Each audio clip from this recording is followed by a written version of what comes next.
saya Dr. Ursula dalam channel YouTube saya Dr. Ursula. Nah, sekarang hari ini saya mau sedikit mengulik tentang interpretasi data klinis untuk apoteker. Karena ternyata sekarang itu apoteker sudah memperluas layanannya. Yang tadinya hanya drug oriented atau orientasinya kepada obat saja, tapi sekarang juga berorientasi pada patient safety atau keamanan pada pasien. Jadi apakah pentingnya interpretasi data klinis? Jadi terutama di rumah sakit ya, ini pun sudah ada peraturan Menteri Kesehatannya, kemudian sudah ada pedomannya juga bahwa ternyata apoteker itu perlu memahami bagaimana cara membaca data klinis dari pasien.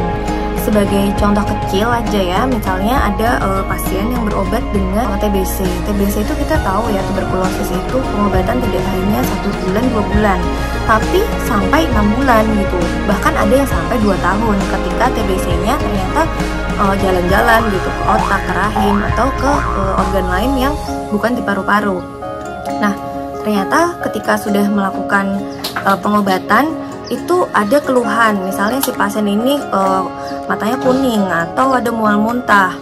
Kalau pipis merah itu masih dalam konteks karena dia mengkonsumsi rifampicin, yaitu obat TBC yang memang untuk membunuh kuman tuberkulosis itu. Ketika kondisi pasien itu ada mual muntah atau matanya sudah mulai kuning dan dokter itu tetap meresepkan rifampicinnya, kemudian kawan-kawannya si obat TBC itu seperti isoniazid, etambutol, itu apoteker perlu menanyakan apakah pasien sudah dicek fungsi hatinya. Kenapa? Karena semua obat itu kan diolah di hati. Meskipun ada beberapa obat yang memang diolahnya juga di ginjal, seperti obat-obat antibiotik yang macam gentamicin, streptomycin gitu. Nah, kita apoteker itu harus tanya, atau pasien ini juga pengetahuan ya untuk pasien-pasien ya. Misalnya ada minum obat jangka panjang, kemudian ada keluhan seperti mual, muntah, kemudian mata mulai kuning atau kakinya mulai bengkak. Kita harus mempertanyakan apakah fungsi liver kita atau fungsi hati kita masih normal. Gimana cara ujinya? Yaitu dengan mengecek setidaknya SGOT dan SGPT.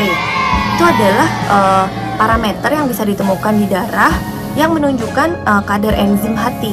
Ketika SGOT dan SGPT itu meningkat di atas angka normal, yaitu sekitar 35 ke atas, itu artinya fungsi hati kita sudah mulai ada keeroran atau berat gitu ya, karena obat yang dikonsumsi dalam jangka panjang. Kurang lebihnya sih seperti itu tentang interpretasi data klinik. Nah, apalagi nih fungsi interpretasi data klinik untuk apoteker dan apakah pentingnya juga untuk pasien ketika kita mengkonsumsi obat jangka panjang gitu. Simak ya. Nah, ini sedikit tentang saya. Saya lahir di Bogor dan sekarang sedang mengambil magister, kemudian juga dokter umum di Rumah Sakit Permata Cirebon. Jadi mengetahui interpretasi data klinik apoteker juga adalah membantu pasien agar mendapatkan obat yang rasional. Landasan hukumnya ini banyak banget ya, terutama di Undang-Undang Kesehatan, Undang-Undang tentang Rumah Sakit, dan peraturan pemerintah tentang pekerjaan kefarmasian. Nah, ini ada contoh kasus di mana pasien dengan pneumonia. Jadi pneumonia sendiri kan membutuhkan antibiotik. Nah, ada antibiotik yang bisa melukai atau merusak fungsi ginjal. Dan tadi pneumonianya ternyata sudah mencapai angka urea yang tinggi. Maka pemberian antibiotiknya perlu diperhatikan yang tidak dimetabolisme di ginjal. Kemudian contoh kasus lainnya ada leukosit kurang dari 4.000, yaitu leukopenia, berarti sel darah putihnya sedikit. Nah, hati-hati dengan obat-obatan yang mampu menurunkan kadar leukosit. Maka penting sekali kita mengetahui kadar leukosit pasien yang akan diresepkan. Nah, kemudian misalnya ada orang hipokalemia atau kaliumnya rendah, kemudian diberikan kalium klorida. Cek kaliumnya naik atau tidak, itu efektif atau tidak pemberian kaliumnya. Kemudian orang dengan kolesterol tinggi diberikan statin, apakah kolesterolnya turun? Supaya kita tahu statinnya efektif atau tidak. Kompetensi interpretasi data laboratorium sangat mendukung peran apoteker ruang rawat komunitas termasuk home care. Nah, semua itu harus ada kemampuan dari apoteker untuk mengakses data klinik pasien. Nah, kalau di rumah sakit berarti rumah sakit itu sendiri juga harus membuka akses kepada apoteker untuk melihat bagaimana lab atau hasil ronsen dari pasien yang akan diresepkan obat. Nah, ini ada contoh kasus lagi ya untuk pertimbangan pemberian antibiotik aminoglikosida pada orang yang ureum kreatininnya tinggi. Nah, jadi pelaksanaan uji laboratorium ini adalah supaya pasien ini mendapatkan pengobatan yang rasional, aman juga. Misalnya ada pasien yang mendapatkan obat pravastatin, kemudian mengeluh nyeri-nyeri otot.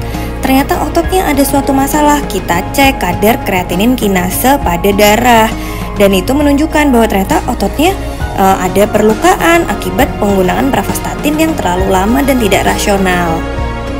Nah, ini untuk tujuan lainnya, yaitu untuk menilai kesesuaian terapi obat, kemudian untuk monitoring reaksi obat yang tidak diinginkan atau ROTD, bisa dibaca ya gimana sih ceritanya gitu, dan juga menilai toksisitas obat dan monitoring apakah pasien itu patuh minum obat yang diberikan. Itulah beberapa penjelasan tentang interpretasi data klinik. Semoga bisa memberikan insight, memberikan pengetahuan, memberikan gambaran kenapa sih saya harus belajar ini. Karena ternyata berguna banget untuk saya nanti ketika saya terjun di dunia kerja untuk apoteker, dan pun untuk dokter juga, supaya tidak memberikan resep yang tidak rasional. Dan apabila pasien itu mengkonsumsi obat dalam jangka panjang dan itu memang suatu kewajiban bagi dokter juga, itu perlu adanya pemeriksaan SGOT, SGPT, kemudian ureum kreatinin juga untuk kadar ginjalnya. Dan nanti kita coba kita lihatlah di lapangan, nanti kita menemukan kasus apa lagi dan kita bisa bahas di YouTube channel ini. Dadah.